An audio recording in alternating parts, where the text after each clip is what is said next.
Bienvenue dans un nouveau book haul. Vous allez me dire, j'en fais beaucoup parce que oui, j'achète beaucoup de livres et j'ai toujours fait ça. Mais c'est des bouquins d'occasion, donc ça coûte pas cher.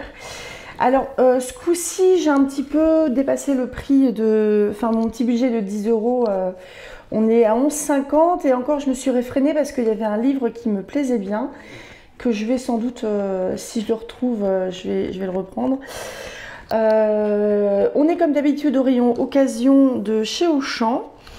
Et j'ai remarqué un truc en fait chez Auchan, c'est des petits malins. Parce que il y a un rayon occasion certes, sauf qu'il y a plein de petits bouts d'étagères d'occasion dans tout le rayon bouquin.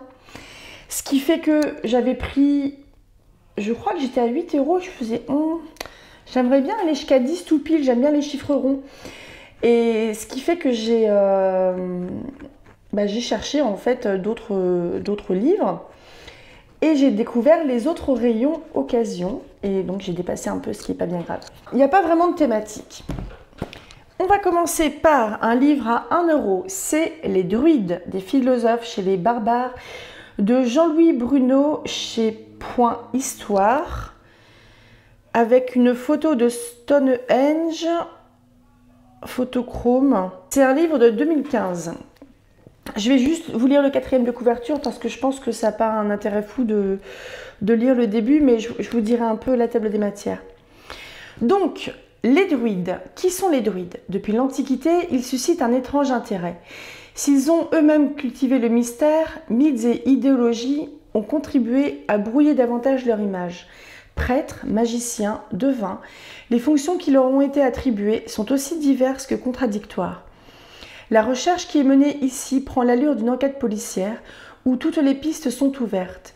L'auteur doit remonter aux plus anciennes mentions des druides, quand ils étaient considérés par les Grecs comme des philosophes, pour découvrir leur origine au début du premier millénaire avant notre ère.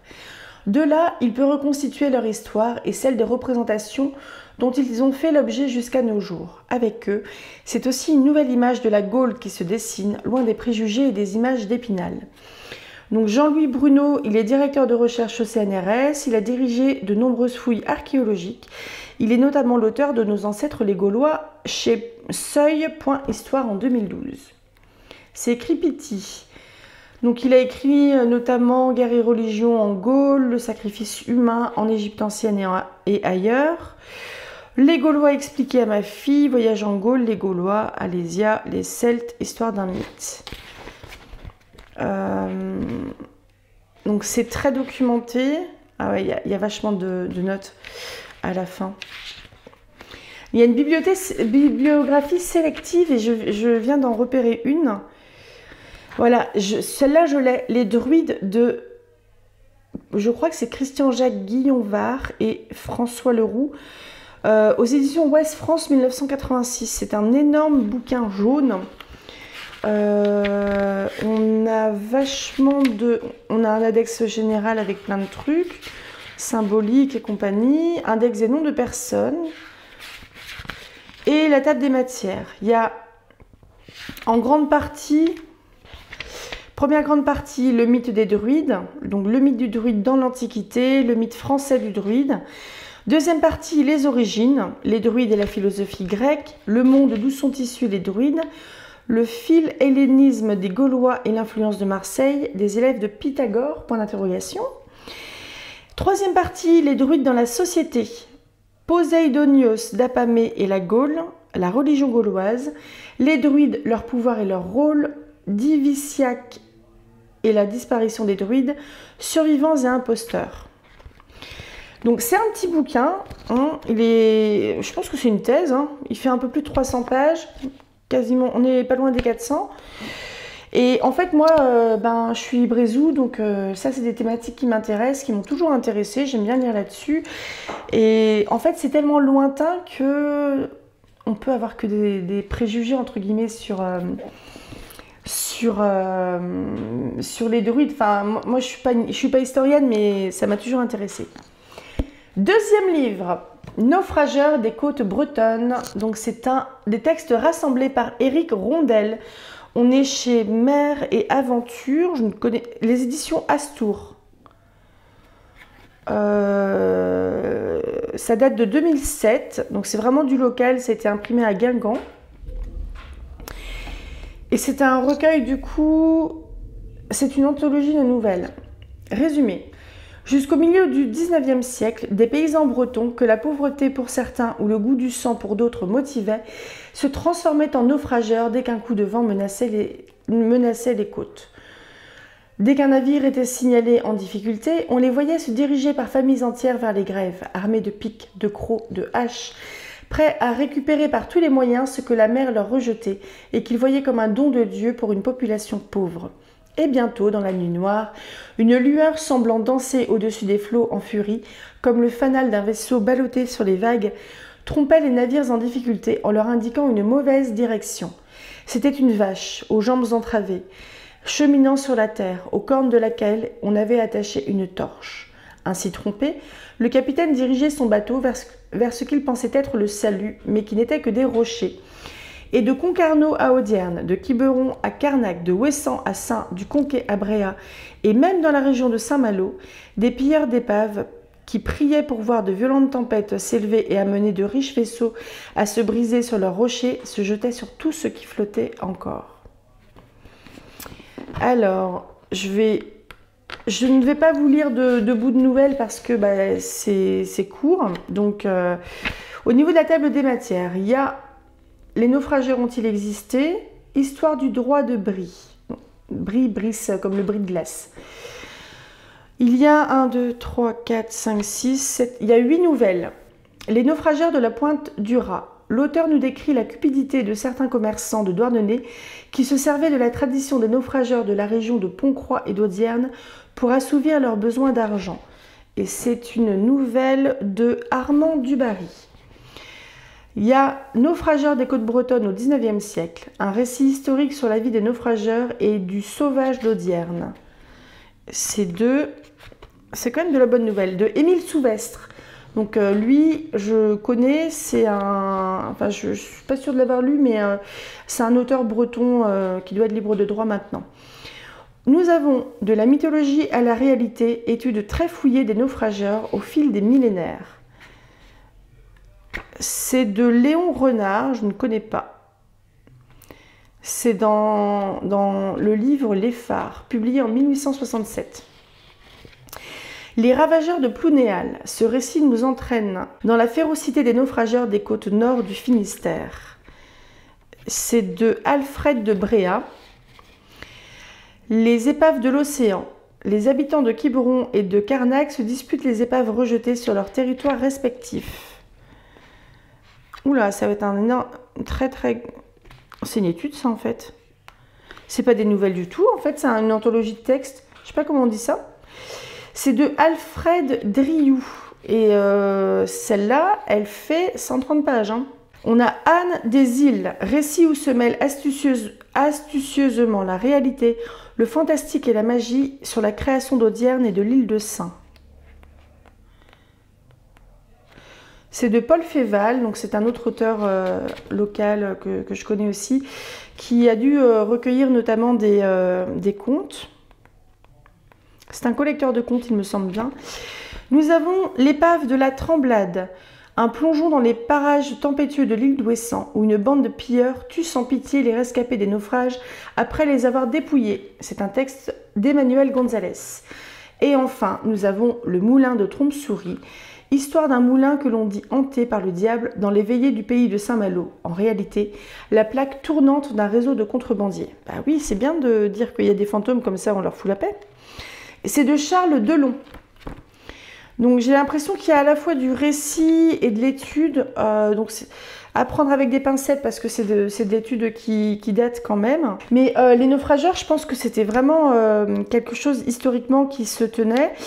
Et pour ceux qui ont pu voir notamment la série Paul d'Arc qui se passe en Cornouailles, c'est au moment de la guerre où il y avait les Anglais qui étaient en tunique rouge, qui se battaient contre les Américains, si je ne me trompe pas.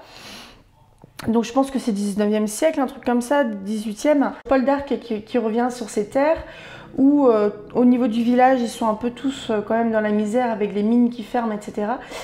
Et je me souviens, plusieurs scènes de naufrage comme ça. Mais c'était un naufrage qui n'avait pas été provoqué. Il me semble pas que c'était des naufrageurs. Parce qu'une fortune de mer, donc un bateau qui se croûte et le contenu du bateau qui arrive sur les plages, ça appartient à tout le monde. Ça, c'était dans la loi. Et il me semble que c'était dans la loi à la fois en Bretagne, le droit de brie, et à la fois en Cornouailles. Par contre, ce qui n'avait pas le droit, c'est d'agiter une lanterne et de faire croire qu'il y avait un phare pour que le navire se plante volontairement, parce que là, ça veut dire que on a un peu tué des gens, on a provoqué un accident et c'est pas gentil. Donc ça, il n'y avait pas droit. On continue avec Wilkie Collins. Pierre de Lune, on est chez Phébus Libretto avec une préface de Charles Palizet, 1998. Ami et rival de Dickens, Wilkie Collins invente avec Pierre de Lune le premier récit policier moderne et donne au roman une nouvelle mission, dire et montrer ce qu'il est de bon ton de taire et de cacher. Borges, T.S. Eliot, Charles Palizet, aujourd'hui, considèrent ce livre comme l'un des sommets absolus du genre. Il n'est évidemment pas question de résumer ici ce roman gouverné de bout en bout par la peur, œuvre hitchcockienne avant la lettre, qui réussit cet inquiétant tour de force. Une fois le livre refermé après quelques nuits blanches, chaque lecteur possède, ou croit posséder, son interprétation du mystère, du très grand art. Précisons que la présente édition de Pierre de Lune est la seule en français à n'avoir été ni censurée ni abrégée. Et le Nouvel Obs dit qu'on en reste le souffle coupé. Donc c'est un livre que j'ai eu à 1 € aussi, comme les deux d'avant. J'aimerais bien vous dire de qui c'est l'image, je la trouve vraiment jolie. L'illustration de couverture, c'est un détail d'une peinture qui s'appelle Le Thé de James Tissot. Je la trouve très jolie. Mais ils sont vraiment classe ces bouquins-là. Hein. C'est un livre qui coûtait 79 francs, 12 € à peu près maintenant. Donc, je ne vais pas vous lire les notes de l'éditeur parce que ça ne va pas vous passionner. Je ne vais pas vous lire la préface non plus. Prologue. La prise de Seringapatam, 1799. Pièce extraite des papiers de famille. Je vous lis juste le premier petit paragraphe. J'adresse aujourd'hui ces lignes, écrites aux Indes, à mes parents vivant en Angleterre. Mon but est d'exposer les motifs qui m'ont conduit à repousser la main tendue par mon cousin Castle. La réserve que j'ai observée jusqu'ici à ce sujet a été mal interprétée par les membres de ma famille dont je tiens à garder l'estime. Je les prierai donc de bien vouloir lire l'exposé suivant avant de porter sur moi un jugement définitif. Je déclare sur mon honneur ne dire ici que la stricte vérité. Le différend survenu entre mon cousin et moi naquit au cours d'un grand événement auquel nous prîmes tous de part. La prise de Seringapatam par le général Baird le 4 mai 1799.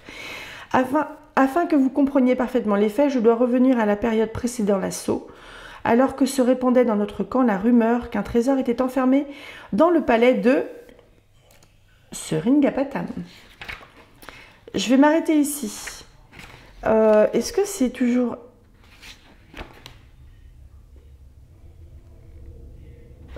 Alors j'ai l'impression qu'il y a une partie où ça va être dans le point de vue de cette personne et que par la suite on passe en il. Ah non, non, non. On reste en jeu. Bah, je trouve ça intéressant parce que ça me paraît pas très... courant. Et Wilkie Collins, alors je suis pas sûre, je pense que j'en ai entendu parler, soit sur la chaîne de Link the Sun, qui est un grand fan de Sherlock Holmes et de Sir Arthur Conan Doyle, soit sur la chaîne de Piketty Bookin, qui aime beaucoup les thrillers. Donc là, on a peut-être le premier roman policier, comme ils le disent, Hitchcockien quand même. Quoi faire, hein? On reste dans du presque classique, je suis très classique là, hein, avec un autre livre à 1 €, c'est Mud Woman de Joyce Carol Oates. On est chez Philippe Ray Fugue. Je ne connais pas cette édition. Le design graphique, c'est Shiri Et la photographie, Flore à elle sur un. Elle est jolie, j'aime bien. Abandonnée par une mère démente au milieu des marais des Adirondacks, Mud Girl, l'enfant de la boue, est miraculeusement sauvée puis adoptée par un couple de Quakers résolus à lui faire oublier son horrible histoire. Devenue Meredith Emmer Neukirchen, première femme présidente d'une université de renom, Mud Woman, brillante et irréprochable, animée d'une ferveur morale intense, se dévoue entièrement à sa carrière. Mais précisément épuisée par sa conception excessivement rigide des devoirs de sa charge, tourmentée par ses relations mal définies avec un amant secret et fuyant, inquiète de la crise grandissante que traversent les États-Unis à la veille d'une guerre avec l'Irak, confrontée à la malveillance sournoise des milieux académiques, en bref, rongée par trop de défis imprévisibles, MR vacille. Cette phrase était beaucoup trop longue. Un voyage sur les lieux qui l'ont vu naître va la jeter dans une terrifiante collision psychique avec son enfance. Cette impitoyable exploration des fantômes du passé, doublée du portrait intime d'une femme ayant percé le plafond de verre, fait de ce livre, ainsi que l'a proclamé la critique, un géant parmi les grands romans de Oates. Donc c'est traduit de l'anglais par Claude Seban. Et donc Joyce Carol Oates est l'autrice de nombreux recueils de nouvelles, récits et romans, dont Les Chutes qui a remporté le prix féminin étranger en 2005 et La nuit, le sommeil, la mort, les étoiles. Meilleur roman étranger, meilleur livre étranger de 2013 pour le magazine Livre, celui-là, et le prix du meilleur roman Point 2016. Ah, je me demande si c'est pas lui qui a pris la flotte. Non, c'est pas lui. Il y en a un, non, c'est le suivant qui a pris la flotte. Plus ça va, plus j'ai les lunettes qui tombent, moi. Donc, quand on vous dit que Joyce Carol Oates, elle a écrit beaucoup de livres,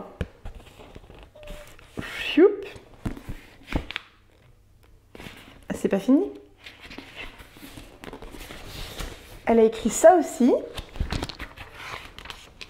Parce que je les ai regardés tout à l'heure. Et j'ai fait, ah ouais, quand même.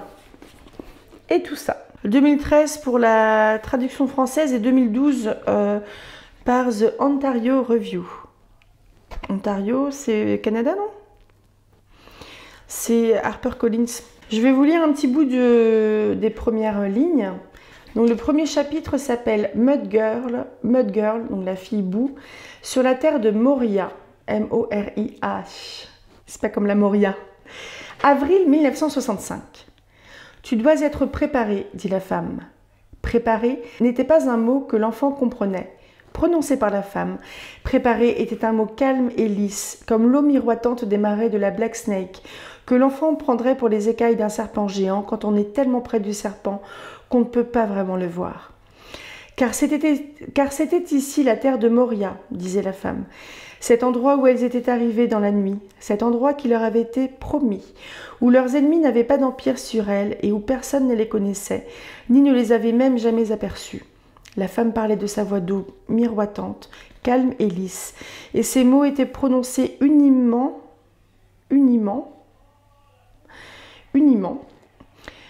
comme si elle traduisait aveuglément, à mesure qu'elle parlait, des mots d'une forme étrange qui se logeait au petit bonheur dans son larynx. Il la ferait souffrir. Mais elle était habituée à la douleur et elle avait appris à y trouver un bonheur secret, trop merveilleux pour être mise en péril par son aveu. Il nous dit d'avoir foi en lui, dans tout ce qui se fait, d'avoir foi en lui. Du sac de toile où, durant ses jours et ses nuits sur la route sinueuse au nord de Star Lake, elle avait transporté ce qu'il leur fallait pour atteindre sans encombre la terre de Moria, la femme sortit les ciseaux. Ça a pas l'air la joie. Donc ça, c'était encore un livre à 1 €. On passe au livre à 2 €, des grands formats. C'est lui qui a pris l'eau. Les gardiens de la maison de Shirley Ann Gros, chez Belfond, prix Pulitzer 1965. J'aime bien la couverture. Design de la collection, atelier Dominique Toutain, graphisme Cerise Heurteur. Couverture Cerise Heurteur. La traduction Colette Marie Huet. À travers le portrait subtil et complexe d'une riche famille de la Nouvelle-Orléans, C'est toute l'histoire troublée des États-Unis qui nous est contée, de la fin de la guerre civile au milieu du XXe siècle, dans une région où la ségrégation reste de mise, dans la grande tradition de la littérature sudiste, de John Steinbeck à Flannery O'Connor, une fresque épique sur une femme forte et émancipée, ultime gardienne des secrets de sa dynastie, prête à tout pour assouvir sa vengeance contre ceux qui ont bafoué le nom des siens. Donc prix Pulitzer 1965, publié en France la même année et inexplicablement jamais réédité depuis. Un roman social engagé aux accents féministes, un classique américain largement méconnu à redécouvrir aujourd'hui. Et on a une photo de Shirley Ann Grow. Elle est belle, hein? Je la trouve trop classe. Elle est née en 1929, décédée en 2020, à 91 ans. Elle a écrit pas mal de livres. Elle a écrit Le Prince de la Nuit, La Maison de la Rue, Quand passe le Condor, Preuve d'amour. Donc le premier chapitre, c'est Abigail. Je vais pas tout vous lire. Les soirs de novembre sont calmes, silencieux, secs. Les arbres dénudés par le gel et l'herbe décolorée luisent dans le demi-jour. Dans les champs dépouillés par l'hiver, les affleurements de granit ressortent, tout blancs. Les ossements de la terre, comme les appellent les vieilles gens. Au fond de la faille la plus profonde, au sud-ouest, du côté où le soleil, compact et rouge, s'est couché un peu plus tôt, la Providence reflète un rien de lumière grise. La rivière est basse à cette époque, où les pluies sont rares. Elle réfléchit le ciel faiblement, tel un vieux miroir. Les soirs de novembre sont si calmes, inexorables. Celui-ci, par exemple, il n'y a pas de brume. On voit à des kilomètres à la ronde. À l'est et au nord, sur les crêtes, chaque arbre se détache nettement. Il n'y a même pas trace de fumée là-haut. Alors que plus tôt dans la saison, le vent charriait d'affreuses traînées de cendres provenant d'incendies de forêt dans les Smokies. Et dans cette faille où coule la Providence, pas le moindre brouillard, tout est clair et distinct. Sauf que la lumière s'estompe peu à peu, sans bruit. Le mois dernier, 2 engoulevents criaient toute la nuit autour de la maison. Je n'aurais jamais pensé que leur cri me manquerait, mais il me manque, maintenant. Derrière moi, la maison est calme, où mes enfants s'apprêtent pour le dîner. Un dîner servi de bonne heure, puisque seuls les 2 plus jeunes sont ici. Mes filles aînées sont en pension à la Nouvelle-Orléans. On ne le sait pas encore dans le comté, mais on le saura. Tout se sait toujours. Ça, c'est bien les Howland, dira-t-on. Toujours à faire des folies, à prendre de grands airs. Se sont cassés les dents la dernière fois, pourtant. Cassés net. J'ai l'impression d'être enracinée ici, morte, d'être comme les affleurements de granit, les ossements de la terre, décharnés, éternels. Alors c'est divisé en 4 parties. Donc il y a Abigail qui a une partie qui est courte, il y a William qui a 100 pages, Margaret 80 pages par là, et Abigail de retour qui fait la moitié du bouquin, et un épilogue. Bah, je trouve ça très intriguant la manière dont c'est construit. Franchement j'aime bien. On passe ensuite à Mafioso de Ray Célestin aux éditions Cherche Midi. Alors déjà, je le trouve beau, ce bouquin. Donc c'est pas Jaspé et compagnie, hein, c'est un livre que j'ai acheté 2 € et qui en coûtait 23. J'adore faire J'aime beaucoup faire des affaires. Il est joli, hein? Bon, alors toujours les étiquettes à la con qu'on n'arrive pas à enlever. Jazz, mafia et tueur en série. New York, 1947. Un mystérieux tueur assassine de sang-froid tous les occupants d'un hôtel de Harlem. On parle d'un meurtre rituel lié au vaudou. Un suspect est arrêté, condamné. Une ancienne détective de l'agence Pinkerton, Ida Davis, et le patron d'un club en vogue de Manhattan, Gabriel Leveson, se retrouvent mêlés à l'enquête. Ils découvrent bientôt avec effroi que l'affaire est liée à une série de meurtres bien plus importante, impliquant le crime organisé et la haute société de la ville. Donc on est dans la New York de l'après-guerre, intrigue palpitante inspirée de faits réels, où se croisent Frank Sinatra, Bugsy Siegel et Louis Armstrong. C'est son premier roman. Son précédent ouvrage, Mascarade, a reçu en 2018 le prix Historia du roman policier historique. C'est traduit de l'anglais par Jean Slamovitch, ou Jean Slamovitch. Donc c'est collection thriller évidemment. Il me semble que la composition c'est Peter Vogelpoel, celui qui a fait ça. J'en suis pas certaine. Hein. Couverture, Niklas Lindblad, Mystical Garden Design. Illustration de chez Shutterstock. Et c'est un bouquin de 2019. Je le trouve vraiment joli. Hein. Alors, il m'a fait rire parce qu'il a fait une dédicace à ses tantes. Georgia, Maria, Marina, Panayota, Sofia, Vula et Marie. Il en a un paquet de tantes. Il y a une liste de personnages. Ah, une citation de Frank Costello, qui était mafioso, qui est né en 1891 et est mort en 1973. Peut-être que si je vous donne une image, vous comprendrez mieux ma vie. Imaginez quelqu'un au volant d'une voiture sur une route inconnue. Il ne peut pas arrêter la voiture. Sur son trajet, il n'y a que des événements inattendus, inédits, totalement différents de ce qu'il s'attendait à vivre. C'est terrible pour un homme de se rendre compte qu'il est au volant de sa vie et que les freins ne marchent pas. On commence par un article du Sunday News, la maison des horreurs de Harlem. 4 personnes massacrées dans une pension de Harlem. Un vétéran noir arrêté. Le vaudou au cœur de ces meurtres barbares. Novembre 1947. Il y a le rapport du procureur. Je crois que je vais juste vous laisser sur le rapport du procureur. Il n'est pas long. Pour avoir une idée des problèmes techniques auxquels sont confrontées les forces de police, il suffit d'envisager la complexité de l'organisation de l'île de Manhattan.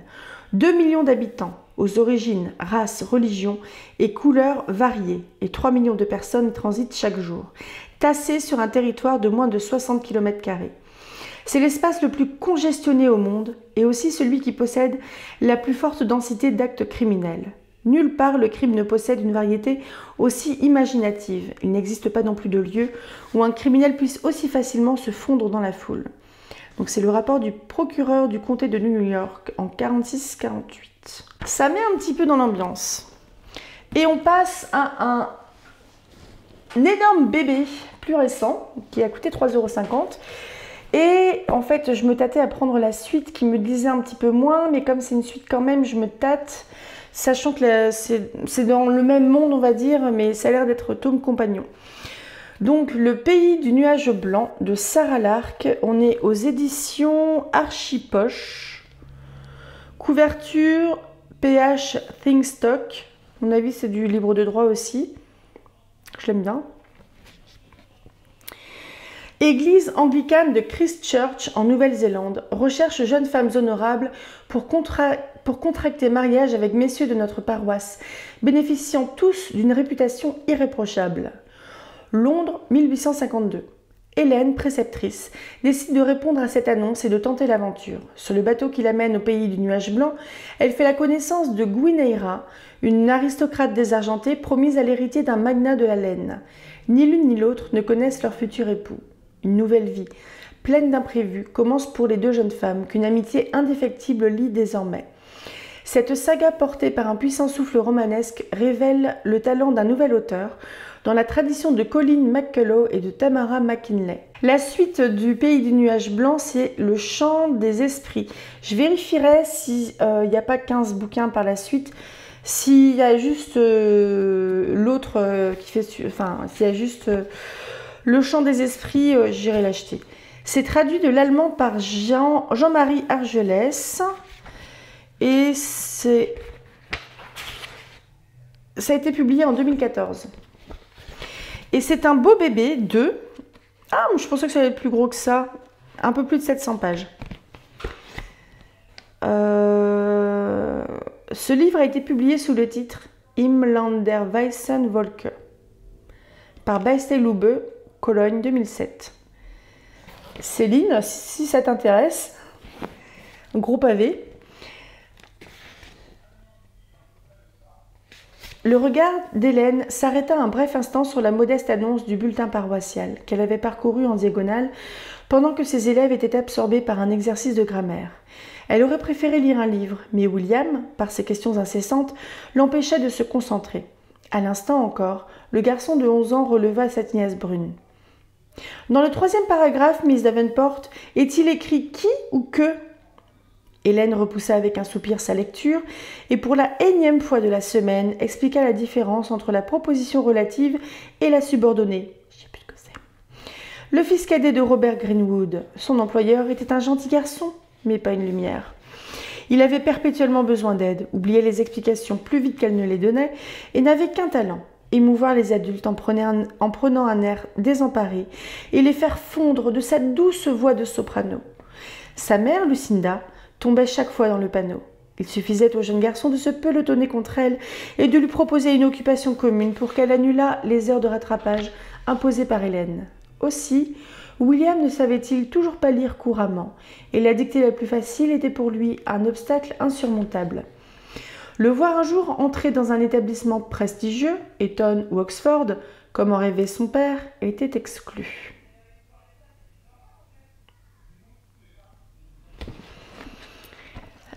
Alors, je vous dis juste rapidement pourquoi le second bouquin, il m'avait pas trop dit. Parce que c'était... Donc le second livre, c'est Le Chant des Esprits.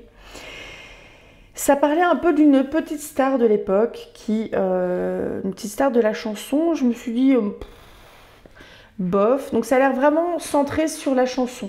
Je vous mettrai le lien vers le deuxième, vers l'autre aussi quand même.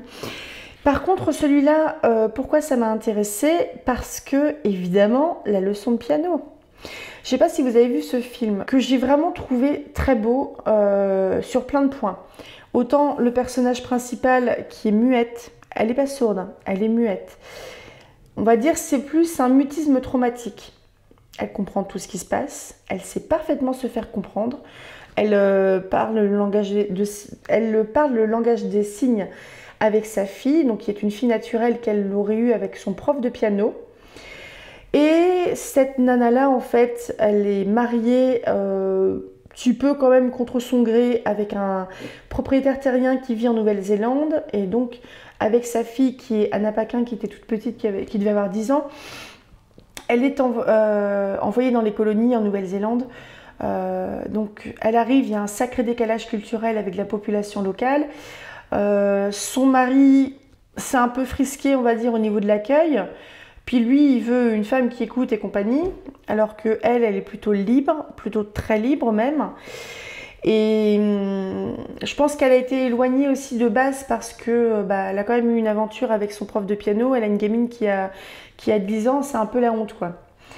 Donc la marier, c'était ce qu'il fallait faire, sans doute pour faire taire les rumeurs ou enfin les bruits à son sujet. Et il y a un autre personnage que je trouve très intéressant qui est joué par Harvey Keitel, qui est un petit peu... C'est pas l'aristocrate, enfin c'est pas le propriétaire terrien comme le mari de Holly Hunter. C'est plus un marin qui a été entre guillemets ensauvagé et qui, c'est le terme de l'époque, hein, qui lui s'est adapté aux coutumes des Maoris. Donc c'est quelqu'un qui est tatoué, c'est quelqu'un qui parle leur langue, c'est quelqu'un qui vit complètement avec eux. Et ce mec-là, il va avoir une espèce de fascination pour Holly Hunter et pour le piano aussi. C'est un gars qui est très fruste, il me semble qu'il sait à peine lire et écrire. Et enfin moi c'est vraiment un film que j'ai adoré. La bande originale, le piano, elle est juste sublime. Les paysages, j'ai vraiment aimé. Après, comme disait quelqu'un que j'ai perdu de vue, ça serait moins sexy si c'était des pièces de bagnole. Mais pour ceux qui ont la ref, oui effectivement, mais laissez-moi vivre mon rêve. Donc c'est un film que j'ai beaucoup aimé et bon, la Nouvelle-Zélande c'est un pays qui m'intéresse aussi, j'irai probablement jamais parce que c'est très loin mais j'aime bien. Je vous laisse là parce que je trouve que ça va quand même, on est à 1, 2, 3, 4, on est à 7 livres pour la modique somme de 11,50 €, ça va. N'hésitez pas à me dire s'il y a un livre parmi ceux-là qui vous intéresse. Je ne sais pas quand est-ce que je vais les lire parce que comme d'hab j'entasse et puis à un moment je sors un petit peu pour voir ce qu'il y a. Je pense que je sais pas quand je vais les lire, mais ils me font tous envie sinon je les aurais pas achetés. A tout bientôt, rêvez tout grand et n'hésitez pas si vous avez des suggestions de lecture également. Salut, lisez tout plein.